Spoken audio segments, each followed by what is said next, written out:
As midnight waned, the morning light poured gently through the curtains and into the bedroom. I woke up long before the hustle and bustle of Los Angeles had fully awakened, and Emily was still sleeping soundly, her breathing steady and her face softer in the morning light. Though everything seemed calm and peaceful, I felt a subtle change between us. At breakfast time, Mary ran into the kitchen with a bottle of milk, smiling like a flower, her childish voice full of energy. Emily and I prepare breakfast for her, and the aroma of muffins fills the room. Emily makes the muffins, I cut the fruit, and Mary plays with her little car at the table. This so-called family time used to be the moment I looked forward to the most, but now it seems to mask some kind of invisible detachment. Strawberries for breakfast? I tried to spark some interaction, but Emily just smiled and nodded without saying much. We cared for our daughter together and shared the same table, but it was as if we lived in two different worlds. At dinner, the mood at the table continued to be a little somber, with Emily looking more absorbed in her cell phone, her fingers constantly swiping the screen, and Mary munching away in her child's chair, occasionally showing off her new discoveries to us. How was work today? I struggled to find a topic of conversation. It's okay. I have a few manuscripts to catch up on, so I'm a bit busy. Emily replied without looking up. I nodded and continued to eat the dinner in front of me. Our conversations became fewer and farther between us, despite being under the same roof every day. The small dining table became the epitome of our emotional detachment. Later that night, Emily told me that she was going to a friend's birthday party. I had mixed thoughts, but nodded my head in agreement, hoping she would take the opportunity to relax. Don't drink too much and be safe. I reminded her, trying to hide my inner concern. Don't worry, I will. Emily kissed me softly and left the house with a smile. I stayed home alone and played with Mary for a while with her new toy before putting her to bed. The stillness of the night made me feel an indescribable loneliness. The night of the party is filled with laughter and twinkling lights as Emily is surrounded by her friends. She drinks a lot, and without realizing it, her mind starts to blur. Jason appears at the moment, a confident, charming, and charismatic man who easily captures Emily's attention. Hi, I'm Jason. His voice was soft and magnetic. Emily, nice to meet you. Emily responded in a dazed manner, taking the glass of wine he handed her. Fueled by loud music and alcohol, they began to talk, and gradually Emily felt a passion and excitement that she hadn't felt in a long time. Jason's topics were always so interesting, and his smile made her feel freer and more relaxed than ever. Without realizing it, they drank more and more, got closer and closer, and eventually she lost her mind completely and had sex with Jason. In the early morning hours, Emily woke up feeling a great sense of emptiness and guilt. She scrambled to put on her scattered clothes and left the hotel room in a hurry. With remorse and guilt burning like a blaze in her heart, she didn't know how to face the reality of what had happened. When I got home, I was in the kitchen preparing breakfast for Mary. Emily's face looked pale and tired, and I sensed she was upset. Had a crazy time last night, didn't you? I tried to break the silence with a light-hearted tone. Yes, a little too much. I had too much to drink to remember anything. Her voice trembled and her eyes flickered. Though my mind was filled with doubts, I chose to believe her and nodded without asking any more questions. However, Emily's inner struggle was far from over. She began to make up more lies in an attempt to cover up the truth about that night. From that day on, Emily grew more and more silent, and an elusive emotion often flashed in her eyes. She told me that she didn't know how she came back and that everything was a blur. Although I was skeptical, I still chose to trust her and try to face everything with a normal mind. As night fell, Emily lay in bed tossing and turning, unable to sleep. Guilt and remorse eat away at her heart, and she knows that her lies will one day be revealed. But for the moment, she could only sink deeper and deeper into this quagmire of lies. I lay beside her, feeling her inner pain, but unable to reach her true emotions. Our marriage appeared to be calm, but in reality there were waves, hovering between reason and emotion. Whether we can return to the intimate state of the past is still an unknown. And the future of this marriage is as uncertain as the road ahead shrouded in fog. Early morning sunlight poured into the room through the curtains, and the sound of birds chirping outside the window awakened the quiet residents. The day went on as usual, but my heart was full of doubts. Emily became more and more silent, her eyes often wandering as if she was pondering something important. As the days passed by, it became harder and harder for me to ignore the signs that Emily was spending less time at home and less time with us, often under the pretext of being busy with work or friends' gatherings. Even when she was home, she was immersed in the world of cell phones and no longer shared her life with me. One weekend evening, we were sitting in the living room as a family of three. Mary was playing with her favorite blocks on the floor, and Emily was sitting on the couch constantly swiping through her phone screen. "What are you looking at?" I asked, pretending to be casual, already having some doubts in my mind. "Oh, just some work stuff," she replied without looking up, continuing to be engrossed in her cell phone.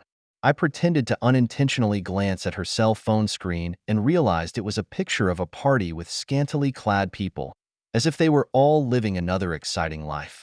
This kind of nightlife exposure on social media is Emily's new favorite thing these days, and her circle of friends is filled with photos of all kinds of fashionable parties and social events. As time went on, it became harder and harder for me to ignore the unusual changes. Emily's circle of friends was being updated more and more frequently, each time with a different person attending various events, and the photos that were once exclusive to our family seemed to be a thing of the past. One calm night, I tossed and turned in bed, my mind filled with mixed thoughts. Emily was in the bathroom. The sound of the water was so soft, but it couldn't dissolve the uneasiness in my heart. Her cell phone was sitting on the nightstand, which she usually carried around with her, except when she was in the shower, when she would put it down for a while. I lowered my breath and reached out for the phone, my chest thumping. But paranoia drove me to unlock her phone to find those hidden truths. However, just as the phone was turned on, the bathroom door burst open. Emily swooped in like lightning, almost panicking as she snatched the phone back. "What are you doing?" There was anger in her voice. "I just wanted to see what you've been up to lately," I stammered in reply, but inside I was filled with unease and suspicion. "It's my privacy. You shouldn't have done that," she said as she quickly locked her phone, her eyes turning cold at one point. I didn't say anything else, but my suspicions grew deeper and deeper. Emily's privacy became more and more tightly guarded, and her cell phone and computer were always heavily password protected, making it impossible for me to find out what was going on in her real world. As these suspicions deepened, I began to watch Emily's every move. Whenever she came back from outside, I would unintentionally observe her behavior, trying to find some clues. However, she was always very alert, making it difficult for me to see more details. I also tried checking her computer, but again to no avail. Emily seemed to have picked up on my suspicions and became more cautious, deleting all conversations and messages promptly without leaving any traces. Emily emotionally manipulated me in order to maintain her lie. She became gentler than ever, giving me little surprises from time to time and even offering to take a family trip together. These gestures left me with a twinge of doubt, but also brought some comfort. On social media, Emily worked hard to create an image of a happy and fulfilled family. She began posting frequent photos of our family, posing in all sorts of intimate ways. The photos showed her smiling and laughing. Her interactions with Mary were full of warmth, and I became an important tool in her efforts to maintain this illusion. "Why are you suddenly so interested in taking pictures?" I used to ask her this, but already knew the answer in my mind. "Just trying to document the good times we had," she replied easily, as if it was all so natural. However, all this superficial happiness only made me feel deeper confused. There was always an imperceptible darkness in her eyes, as if she was hiding something. Yet, behind those elaborate photographs and words, her inner struggle became more and more obvious, while I was less and less able to trust what was in front of me. One night, when Emily was asleep, I tried once again to unlock her cell phone, yet the password remained unbreakable. I had no choice but to put the phone down and stare blankly at the ceiling, my thoughts racing. Our marriage seemed to be in a silent war. I couldn't be sure what she was really thinking, and she was doing her best to hide her inner secrets. What happened that night at the party seemed to have become an unbridgeable gap between us. and the doubts and insecurities I had been experiencing all this time were intensifying our conflicts all the time. It was late at night, and every corner of the house was shrouded in an unspeakable shadow. I asked myself countless times if there was still room to salvage this marriage. Can we be close and intimate again? One weekend morning, the sun was shining outside the window.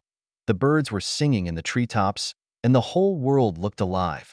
Emily went out early, and Mary and I were left alone in the house. She was playing with her toys in the living room, while I was preparing breakfast in the kitchen. The day seemed to have returned to normal, but the doubts lingered in my heart. Trying to relax, I walked into the living room to talk to Mary. I was going to ask her what she'd been playing lately, but in a flash, I saw Emily's cell phone. The phone was casually placed on the couch by her, like an accidentally leaked secret. I couldn't control my inner curiosity and picked up the phone. Emily's password was hard to crack, but this time, she seemed to have forgotten to put the lock on again. My heart raced and my fingers kept sliding across the screen, my heart filled with mixed emotions. Suddenly, a notification of an unfamiliar text message appeared on the screen. The sender was Jason, and my mind instantly exploded at the sight of the name. The content of the text message was revealing, full of indescribable words and phrases. For a moment, it was as if my sanity had been emptied, and my entire world seemed to have collapsed. Unbelievably, I read that text message over and over again, feeling my heart cut to the bone. Every word stung my soul, and every sentence made me more and more angry and desperate. I couldn't accept Emily's betrayal. Her cheating was like a sharp blade, piercing my heart viciously. I sat alone in the living room, Emily's phone in my hand, my mind going back to all her recent erratic behavior, her absent-mindedness, her frequent socializing, and that birthday party. It all gradually fit together like a jigsaw puzzle to form a harsh truth. I felt betrayed and had no place to vent my inner pain and anger. I had given so much to this family, and all I got in return was my wife's betrayal and lies. I couldn't understand why Emily would do this, why she would renege on the wonderful vows we had made. The whole heart ached to the bone, and the feeling of helplessness and hopelessness almost suffocated me. Emily looked a little surprised to see the look on my face when she got home. She tried to hide the tension on her face, but I couldn't trust her anymore. "What are you looking at?" Her voice trembled a little with tension. I held the phone up to her and asked coldly, "What's going on here?" Her face paled and her vision flickered, but she didn't answer immediately. I took a deep breath and tried to control the anger inside me. "Why did you betray me?" My voice was low, but full of suppressed anger. Emily bit her lip and finally spoke. "I made a mistake. I shouldn't have done that." "One mistake? One mistake?"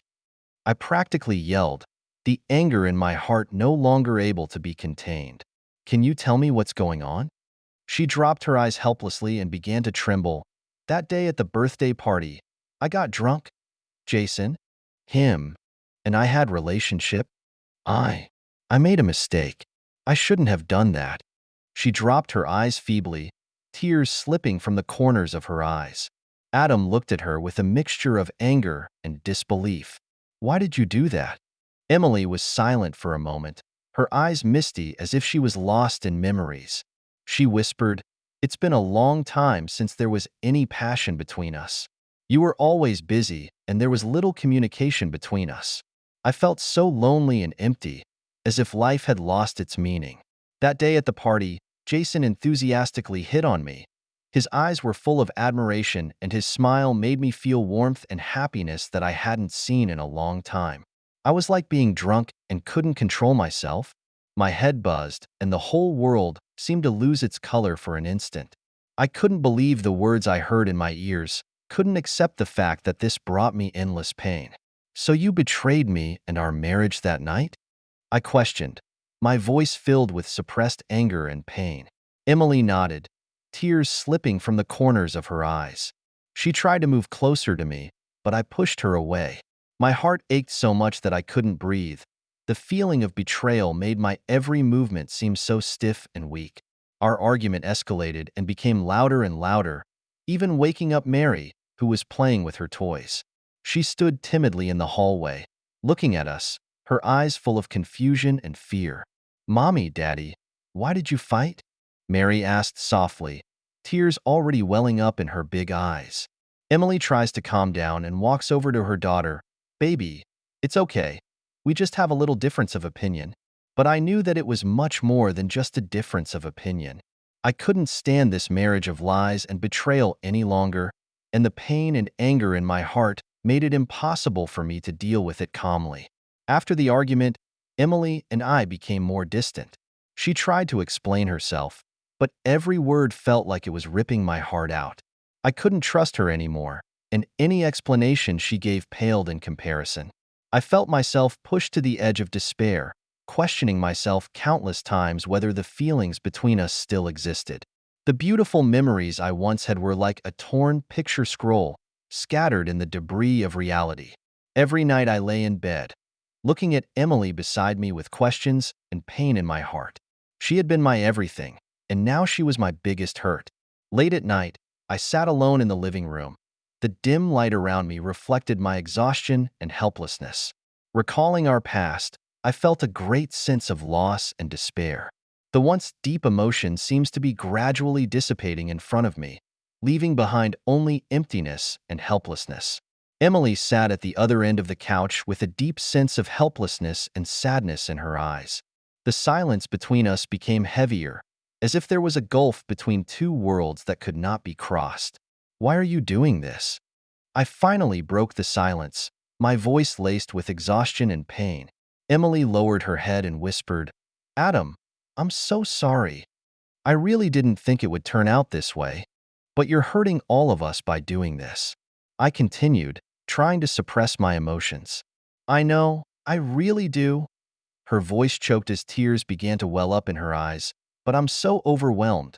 I don't know how to deal with it all." Our conversations were repeated countless times throughout the night, but no answers were ever found. The emotional rift seemed unbridgeable, and the bond between us, that had once been so tightly knit, was crumbling. The truth that was brought to us early this weekend morning was like a bombshell that destroyed our lives. Our marriage relationship was on the rocks, and every word was filled with hurt and pain. During countless sleepless nights, I suffered alone, trying to find a way out, a relief. However, the future was still shrouded in fog, and whether our relationship could be repaired remained an unknown. The pain and helplessness of reality became a cruel test of our emotions. In the days following that discovery of the truth, I tried to salvage the happiness we once had. Although my heart was filled with pain and anger, I couldn't give up the love we had for each other. I loved Emily deeply and our family. I hoped to repair this marriage and rediscover the warmth that was once there. However, Emily seems unwilling to admit her mistakes.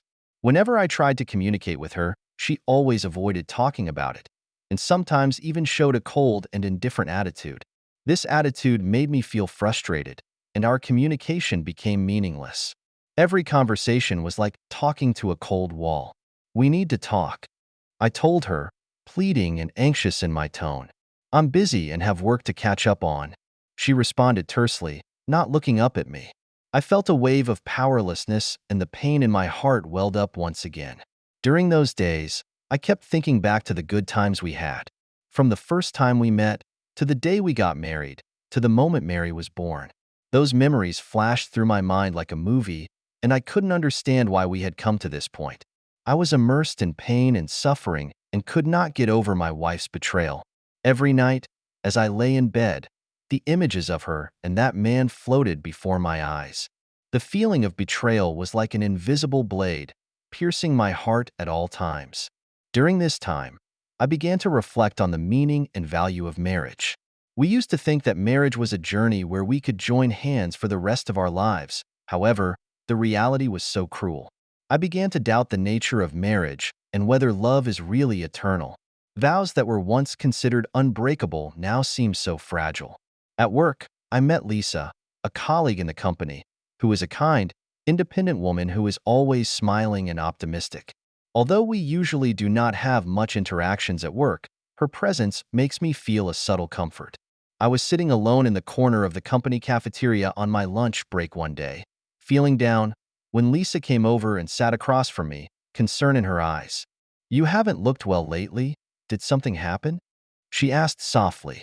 I was silent for a while and finally decided to pour out the pain in my heart. I told her about my situation with Emily and Emily's cheating. Adam, I'm sorry to hear that. Lisa's eyes were filled with sympathy. But you need to know that it's not your fault and you don't deserve to suffer like this.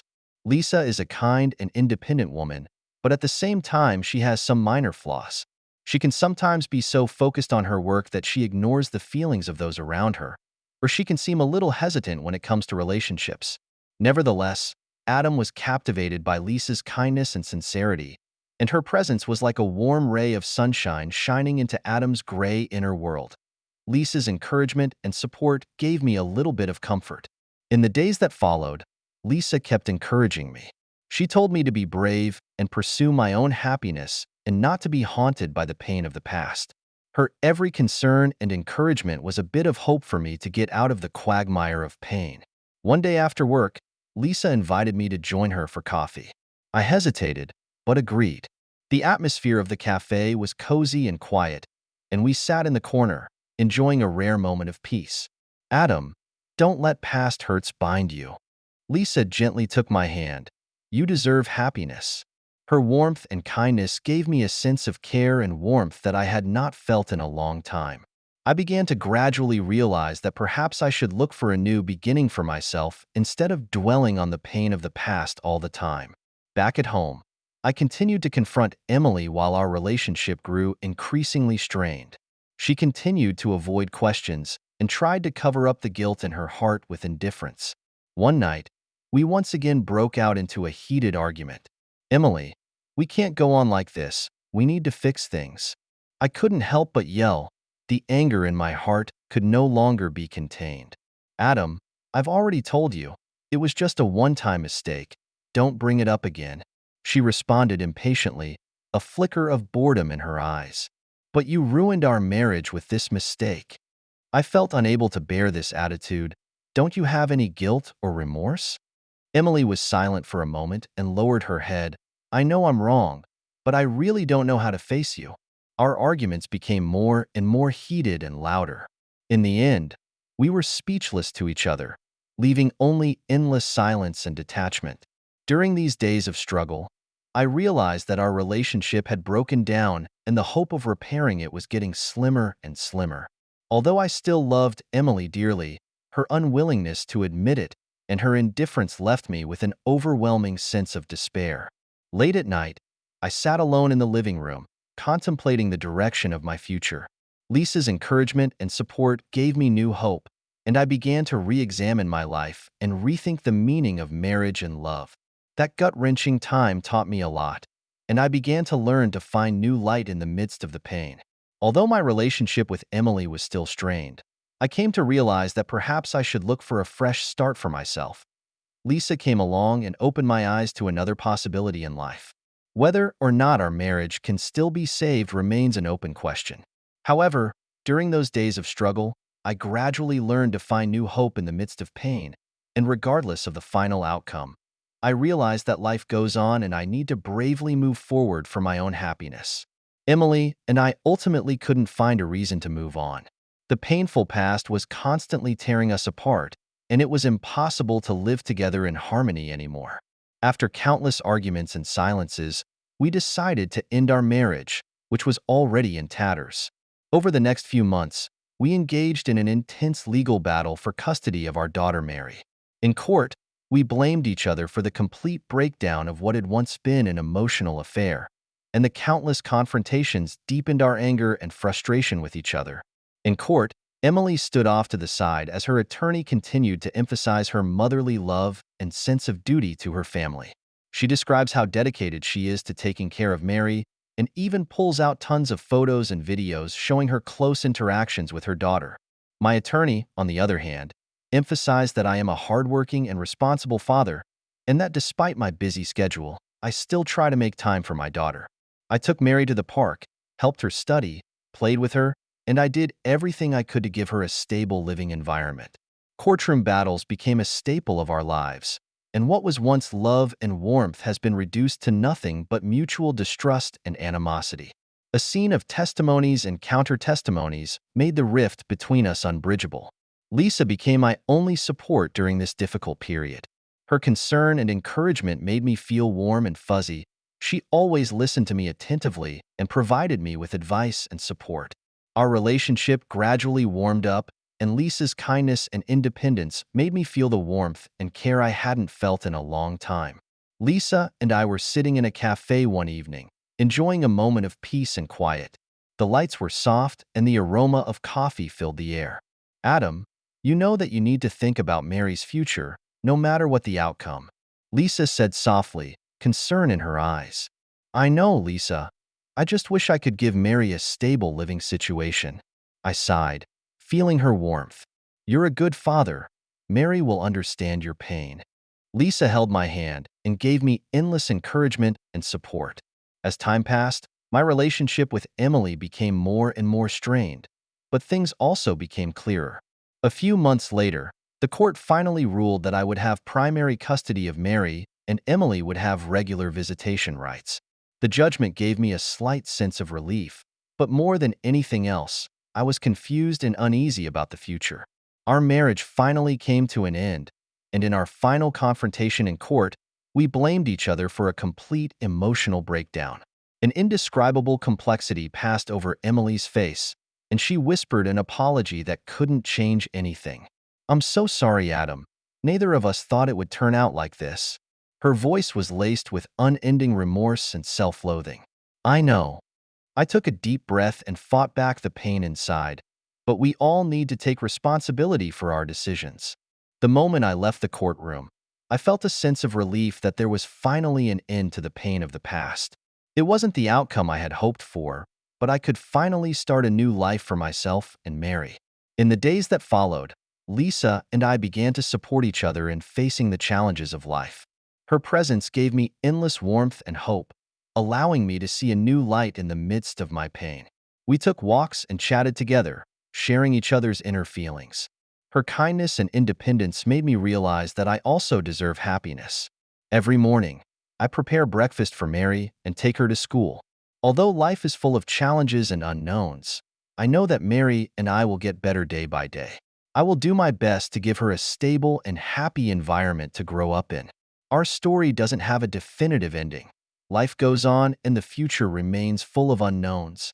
Perhaps at some point, Emily and I will find a way to reconcile again and unite for Mary's future. Perhaps Lisa and I will make a new start and face life's challenges together. No matter what the future holds, I realize that marriage, love, and betrayal are all part of life. Every hurt and setback makes me stronger and more appreciative of the happiness that is right in front of me. For those readers who have experienced similar pain, I hope you too can find your own courage and hope. Life is full of challenges, but we can still find the light in the midst of the pain and create a better future for ourselves and those we love. Thank you for taking the time to listen to today's story. If you enjoyed it, please like and subscribe if you haven't already. If you have a story to share about your own or someone else's experience, please feel free to contact me. Take care.